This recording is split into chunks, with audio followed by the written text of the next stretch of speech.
One of the demands of the protesters is that Nnamdi Kanu must be released. Number 5 on the list of demands of the protesters is the release of Mazi Nnamdi Kanu. He states, release Mazi Nnamdi Kanu unconditionally and demilitarize the southeast. That is number 5 on the demands of the NSAS protesters. And Showore putting this demand out there has shown that Nnamdi Kanu's case is of concern to Nigeria and also international people that are watching what is going on in Nigeria internationally. But what do we see? We see that Northerners are angry, very, very bitter with that demand. So by saying that they are going to start another range of protests if Tinubu grants that demand. The North is not comfortable with the release of Mazi Nnamdi Kanu. They do not have their own view of releasing Mazi Nnamdi Kanu and some elements in the southwest. My question is that why is it that people are angry when we talk about Mazi Nnamdi Kanu, and people also talk about, the same people that are angry also talk about Sunday Igboho and also regionalism? We are moving towards a path, we are on a path that will get us to a destination whereby Nigeria will start identifying itself as Oduduwa, Biafra, and Arewa. That is where we are. So why is it that there's a problem with Nnamdi Kanu's release? Because when you talk about insecurity in the southeast, it is believed that the incarceration of this man is a result of the unrest we are having in the southeast. Although there are some people hiding under the cover of Mazi Nnamdi Kanu's arrest or detention at the DSS facility to cause mayhem. One of which we know that a governor, a sitting governor, has a hand in when we talk about insecurity in the southeast. How would it be? How would we say? What would we say when few days to the August 1st protest, few days to the August 1st protest, unknown government started making sure that people stay indoors? That was not on a Monday. It was not the usual Monday sit at home. Unknown government started causing havoc in the southeast. Even traditional rulers were killed. A POS leader was killed. Remember, the governors, by Hope Uzodinma, said that Igbos are not protesting. So I believe that measure would have been carried out to make sure people are afraid to come out. So who is now sponsoring who? This unknown government, are they from who? Like I said, politicians in the southeast, especially Imo State, are one of the reasons why the place is insecure. Mazi Nnamdi Kanu's release will bring an end to some of this doubt that we're having, because I have a doubt. Some of these freedom fighters, I have my doubts. There are some things that are not clear. So Mazi Nnamdi Kanu coming out will clear our doubts. We will know whether he was kidnapped. Those that are the allegations that some people used their private jet or collected bribe or whatever, these are just allegations. We will know when he comes out. That is one of the most important things of Nnamdi Kanu coming out of detention. There should be peace in the southeast. With this Igbo must go mantra that is happening in Lagos, it is going to help the southeasterners focus home. It is a good thing in disguise. The guy, Lagos Pedia, that championed that Ash Igbo must go protest in Lagos, did us good from the southeast. What he did was very good. Now, Igbos will now focus home, how to develop home. The minds of Igbos are now being conditioned to look back at home. How can I focus home? So, if we want to develop the southeast, Nnamdi Kanu should be released, and let's chart a way forward for peace. Because the absence of Nnamdi Kanu, some people are using the opportunity to foment trouble. Some of them are even sponsored by state. Some elements, political elements, are using them for all what have you. Imagine if I'm about having a security outfit, and the security outfit is being accused of kidnappings and all sort of vices. This is the reality in the southeast. So one of the demands of the protesters is the release of Mazi Nnamdi Kanu, so that we will know that there's fairness and justice. We know Sunday Igboho is working free. We know Wadume is working free.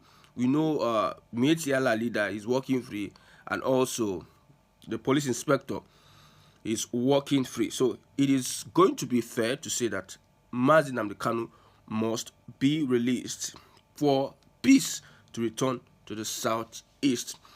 If we are going to ever talk about regionalism or coming to the table, that is one of the demands that must be met. If we ever talk, okay, let's come together, because the consciousness of everyone going their separate ways is increasing by the day, is increasing by the second, by the minute. When you go on the streets, people that are asking for one Nigeria are not asking for one Nigeria. Let Tinubu Kuku divide the whole thing, Joe. That is what you hear on the streets. Because of the onslaught of the North, some of the Southwesterners that were supporting one Nigeria that is non-negotiable are now saying that Tinubu should Kuku divide the country.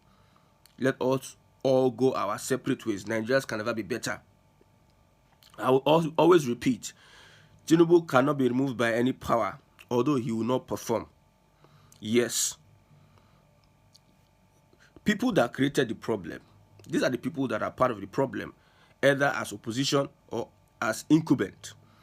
These are the people that have been in the reins of power since our democracy. And these are the people that you are telling me that will solve Nigeria's problem. No, Nigeria is complicated to get its problem solved. We have a major problem with the North. Just for few months that power has been taken from them, look at how they are misbehaving. Look at how they are misbehaving. Few months that power has been taken from them, they are sending the government a message that our allegiance is in the east, raising Russian flags, threatening the sovereignty of Nigeria because of few months that they have been in power. So Southwesterners are now saying, looking at all this, during Buhari's 8 years, we did not protest. Not all Southwesterners. We did not protest. Why is it that just within a year and some months, they want to chase Tinubu away, our brother? That is the mentality of some Southwesterners. And these same guys are saying, okay, if it is like that, let us Kukuma go regionalism, let's Kukuma divide the country. So if you are going to divide the country, Nnamdi Kanu's release will be one of the things that will make the Southeast come to that table of referendum. So it is very important. The North are very angry with that demand. Some of those that are supporting this protest, the North has even carried the protest on their head. So they are saying that these demands we are making, remove that number 5 demand, which talks about releasing Mazi Nnamdi Kanu. Remove that number 5. Because if Tinubu, they are threatening Tinubu, if Tinubu eventually releases Mazi Nnamdi Kanu, we will take on the biggest protest in the history of Nigeria. I will want to call their bluff that they are losing their grip on Nigeria under President Bola Ahmed Tinubu. That's why they are crying like babies. Down north. North has been in power ever since we know Nigeria's existence. Their leaders have had the opportunity to develop the North, but yet their leaders just steal their money, impoverish them, and build houses out of the country, get businesses that just favor only the elite, while the people are suffering. They should focus on the suffering. They should focus on the backwardness and on their leaders that have taken them backward. No education, no development. They are not focused on that. They are now sweating on Nnamdi Kanu's release. Some conservative Yorubas believe that Nnamdi Kanu need to face the full wrath of the law. And I've addressed this over and over again. If the federal government had its way to pin Nnamdi Kanu with evidence, they would have done it a long time ago. But they have tried and tried and tried and tried and tried. You see, something about this law is complicated. You might think you have evidence, but at the end of the day, you cannot present evidence. If they cannot prosecute Nnamdi Kanu, if they cannot take him to court and prove that he's guilty, release him. That is just it.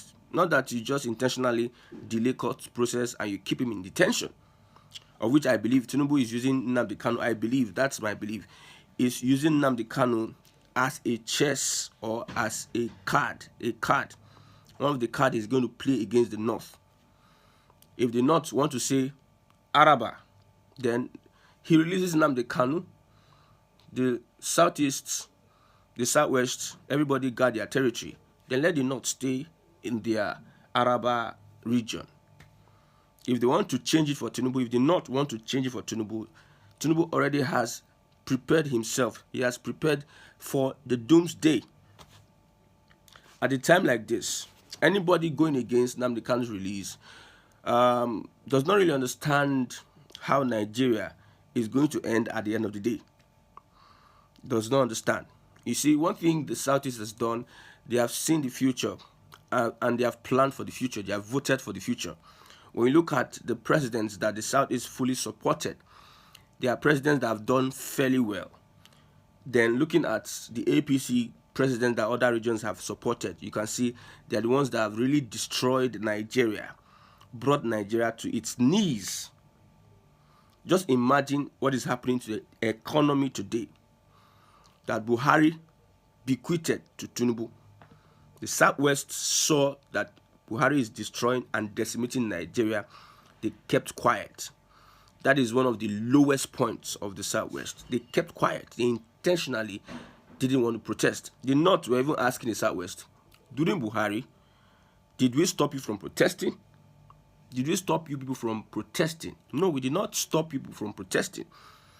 Why are you now telling us that we shouldn't protest on that Tinubu? Because as Southwesterners, we did not protest on Buhari. And it's true, they never stopped anybody from protesting. All they just said is, protest is haram.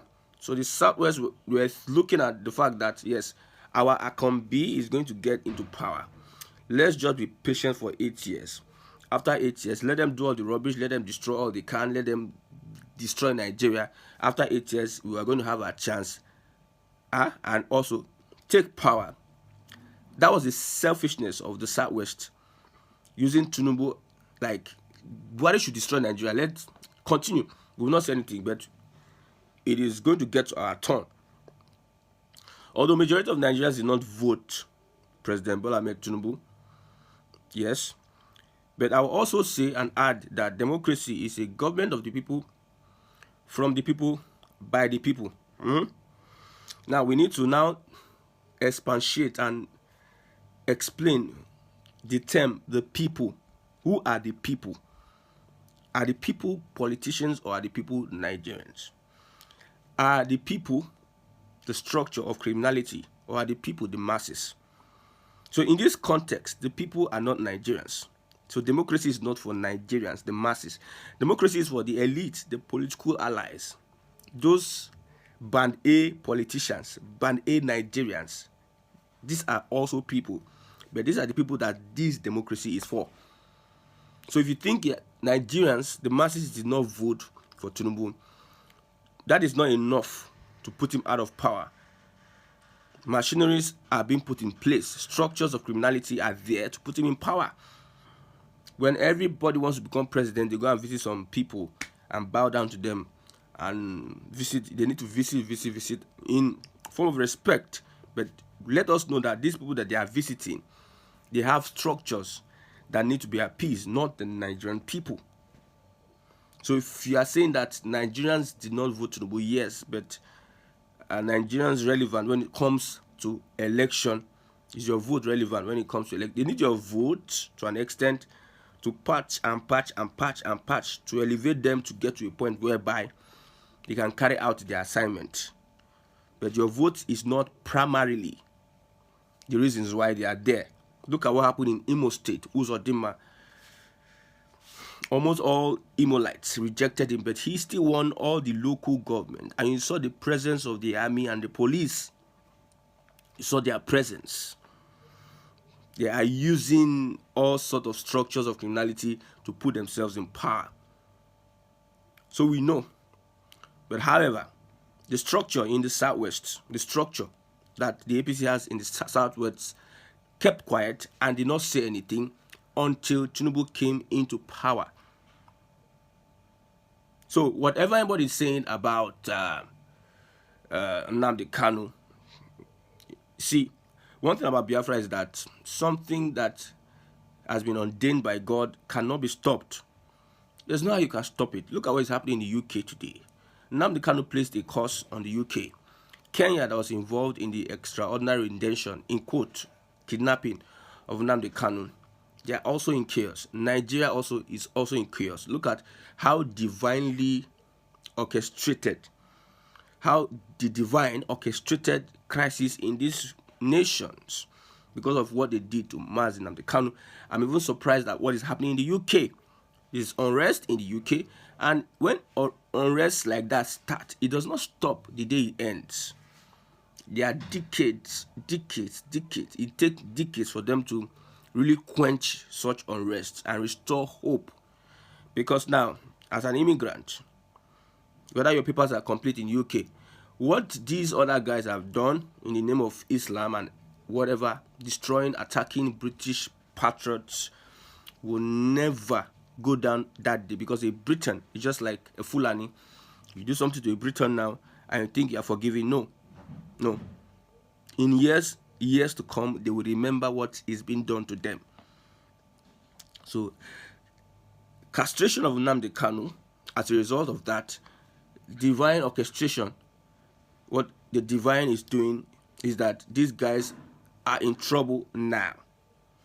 Just look at these three guys. Kenya, where it was taken away from British, which refused to defend its citizen and also aided whatever happened to Nnamdi Kanu, and Nigeria, the host country.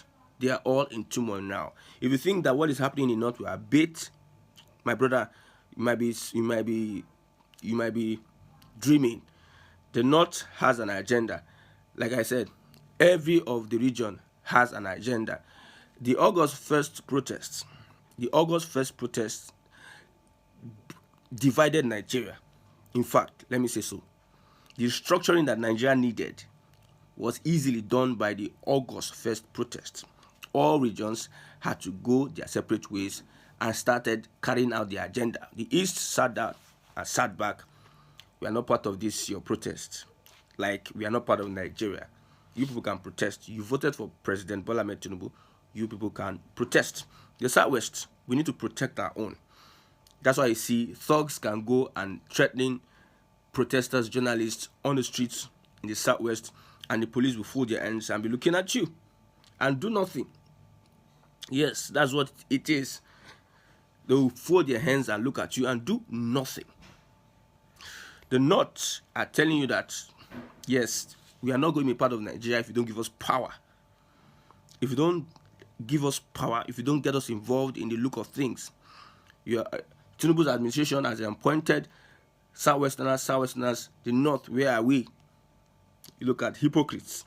They're telling you, we have an alliance, we are going to, is that a military takeover, or we are going to go with the East, the Russians. They are not aligning with the West. You see? Although the Nigerian has warned against any interference, warning Russia. Tinubu warned Russia. We'll do that broadcast later. So what it is what it is. The August 1st protest has further restructured Nigeria, and we are seeing what we are seeing today, that Nigeria is not one. The people that are saying that the unity of Nigeria is not negotiable are the people that are gaining from the largesse, the treasure. They are dipping their hands into the treasure of Nigeria for their personal gain. They are just milking Nigeria. These are the ones that are saying, when they eat everything, eat and they are belly full. They will say the unity of Nigeria is non-negotiable. You need, because you are eating, while people are dying of hunger and starvation, while the region that you come from have no basic facility. Imagine in Kaduna State, with all the things that Rufai has said, told everybody from beginning to the end, with all the things that he said he has done, over 70% of children cannot read or write. And the people in that state will not be wise. They want it to be like that. They want you to be impoverished. They want you to be just under their foot. With all the English he's speaking, and people are fronting him for next president. People are fronting an Rufai for next president. Looking at what he has done in Kaduna State. Education, we are like this. We are like this. Your educational, whatever you have done, has resulted to the fact that students, young people, over 70% of them cannot read or write. So what have you been doing over the years? What have you used your 8 years to do? That is simple. You are a failure. You cannot treat the Nigerian disease. You cannot treat Nigerian disease like what Tinubu is doing now. He thought that what he did in Lagos is enough to deal with Nigeria. No. You cannot build something on the wrong foundation and expect it to stand. You cannot come through corruption and you do something better. It is a law, no matter how sentimental you want to be, no matter how angry. Because when you mention the name Tinubu, some people take it personal, or as is a matter of the Southwest. Tinubu, personally, for me, does not really represent Omoluabi and the Southwest. That's my opinion. When we see an Omoluabi, we know an Omoluabi. When we see a Southwesterner that is an Omoluabi, we will know. Anybody defending has an interest, or he's looking at, he's a Yoruba, he's looking at, or he's having bigotry laced around him. You understand? So don't think that Tinubu will fix Nigeria. What will fix Nigeria is when we look at coming to the table. We agree on a referendum and let's go regional. That's when Nigeria will be fixed. And for the Southeasterners to come to the table, you need to release Nnamdi Kanu for us to come to the table, because as it is now, alliances are needed for 2027. So let that alliance get to the point whereby after Tinubu's 8 years or whatever, or before Tinubu's 8 years or whatever, let us go regional so that we can fix Nigeria. Regionalism will be the thing that will fix Nigeria. Not all this federal stuff where we have some people, some cabals somewhere using their proxies to milk the future of fellow Nigerians. See them in the mining sector, in the banking sector, in the oil sector. They're all cabals here and there, making sure Nigeria does not work. Because if Nigeria works, it's not going to be to their own advantage. It's not going to be to their own benefit if Nigeria works. That is the reason why regionalism will reduce those bottlenecks. We reduce it. Then we can now face you, that you are a leader in the Southeast. What are you doing? Not that when we face you as our leader, somebody will use police, Fulani or Yoruba police or Hausa police, to use and defend the Igbo governor against his people that are asking. You get what I'm saying? But we know that it's Igbo to Igbo. Now, people are holding Tinubu to account. The Yorubas are kicking up. Is that in Nigeria? People wanted to protest during Buhari. The Hausas were kicking up. The protest is haram in northern Nigeria. So is it a country that will work? When people have set this precedent, do you think that the next president will be better than Tinubu? The next president after Tinubu, if God keeps us alive till then, will not be better than Tinubu. It is always going to get worse and worse until we stop deceiving ourselves and understand that we need to make sure Nigeria works with regional system restructuring or balkanization. We'll still be where we are and still complain and complain. Let me notify our Northerners. Tinubu will release Nnamdi Kanu and nothing will happen. Tinubu will spend his 8 years and nothing will happen.